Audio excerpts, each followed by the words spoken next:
Est-ce que le sionisme va continuer à gouverner notre nation? Ou au contraire, est-ce que ces gens qui ont la force et le courage de dire non vont pouvoir enfin s'exprimer, se libérer? Nous le voyons bien avec Gaza. Personne ne dit rien, sauf LFI.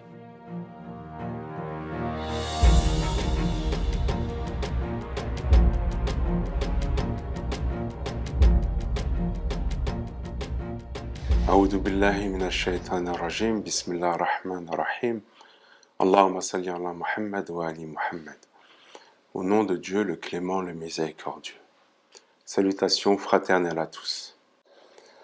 Aujourd'hui, j'aimerais parler avec vous d'un sujet d'actualité par rapport à la nomination du Premier ministre. Macron vient de choisir Michel Barnier comme Premier ministre. Pour bien comprendre ce que cela implique, il faut revenir un petit peu à ce qui s'est passé cet été. Nous avons élu pour le Parlement européen des députés européens. Et le Rassemblement national, l'ancien Front national, a fait une percée. Et en ce sens, notre président Macron a décidé de dissoudre l'Assemblée et de faire des élections qui ont eu lieu début juillet. Ces élections ont vu l'émergence du Front de gauche et la victoire du Front de gauche. Et nous rentrons dans une France qui se divise en trois parties. La gauche, avec le Front de gauche, Macron, et l'extrême droite, avec le Rassemblement national. Le fait que le Rassemblement national arrive en tête a poussé Macron à dissoudre l'Assemblée nationale. Qu'est-ce qui est en jeu aujourd'hui ? Généralement, nous avons été éduqués d'une certaine manière à comprendre les choses. On comprend l'Assemblée nationale d'une certaine manière. Nous avons tout d'abord l'extrême gauche, puis la gauche, puis le centre avec Macron, la droite et l'extrême droite. Et selon qu'on soit de gauche ou de droite, on a une certaine idéologie. La gauche plus vers l'ouvrier, et puis la droite plus vers le patronat. Et on nous a éduqués comme ça, à comprendre les choses comme ça. Mais qu'en est-il réellement ? Ces élections nous montrent que tout ça n'est qu'une illusion, qu'il n'y a pas de gauche ou de droite. Nous l'avons compris il y a déjà bien longtemps. Je me souviens, par exemple, lorsque mon père a initié la liste antisioniste, à l'époque, pour ceux qui s'en souviennent, il a réuni dans cette liste des gens de toute origine, qu'ils soient de droite, de gauche, d'extrême gauche. Il les a tous réunis dans un objectif commun, dans une lutte commune, la lutte contre le sionisme, contre les lobbies et l'influence que ces lobbies ont sur la politique française. Aujourd'hui, nous le voyons bien. Et nous voyons aujourd'hui que la gauche, la droite, de la même manière,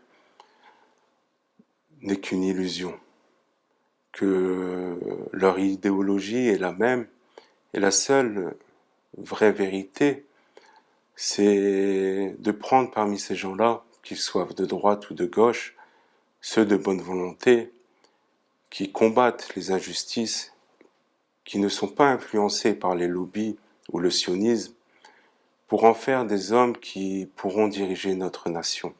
Un autre exemple qui montre que c'est le sionisme qui gouverne notre nation, prenez par exemple le Front national. Il y a des années de cela, ils étaient mis au banc de la société. Ils n'avaient pas les moyens de s'exprimer sur les plateaux. Aujourd'hui, on les voit partout. Ils sont maintenant des personnes fréquentables. Contrairement aux gens de gauche qui, à l'époque, étaient des gens fréquentables, mais qui aujourd'hui, je pense particulièrement la France insoumise, qui aujourd'hui ne sont plus fréquentables. Aujourd'hui, c'est eux que l'on diabolise. Qu'est-ce qui a changé? Pourquoi hier, on diabolisait le Front National et aujourd'hui, on diabolise LFI? La seule chose qui a changé, c'est que hier, le Front National était antisioniste. Il était contre Israël. Et aujourd'hui, avec Marine Le Pen, comme nous l'avons vu, qu'elle a fait son allégeance au sionisme. Mais le Front National a toujours été sioniste. Le Front National a toujours été pour la création de l'État d'Israël. Mais grande méfiance du monde juif, vous le savez bien. Pour les juifs en France, Jean-Marie Le Pen, c'était un épouvantail. À ce moment-là, c'est à eux qu'il faut demander ce qui s'est passé. Moi, j'ai toujours été exactement dans la même position. Voilà. J'ai toujours défendu la sécurité de l'État d'Israël. Nous voyons qu'aujourd'hui, par son allégeance, elle est devenue fréquentable et même présidentiable. Tandis que LFI, qui aujourd'hui a pris ce combat contre le sionisme, surtout par rapport à Gaza, qu'ils ont mis ce drapeau palestinien à l'Assemblée nationale, nous voyons qu'aujourd'hui, c'est eux qui sont diabolisés. Voilà la seule chose qui a changé. Un qui ne se laisse pas faire, un qui dit non à l'hégémonie du sionisme et des intérêts de lobby, et l'autre qui, au contraire, s'est prosterné, s'est agenouillé et a fait allégeance au sionisme. Et aujourd'hui, tout est là. Est-ce que le sionisme va continuer à gouverner notre nation?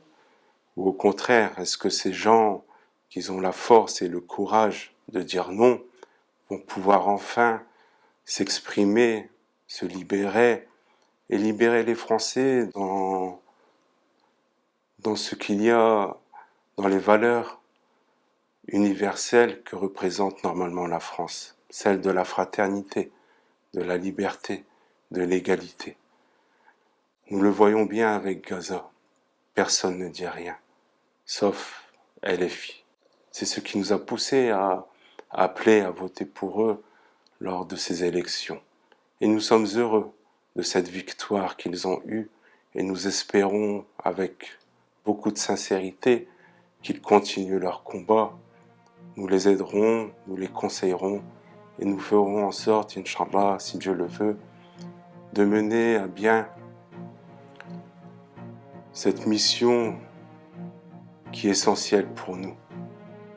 C'est d'avoir une France beaucoup plus juste.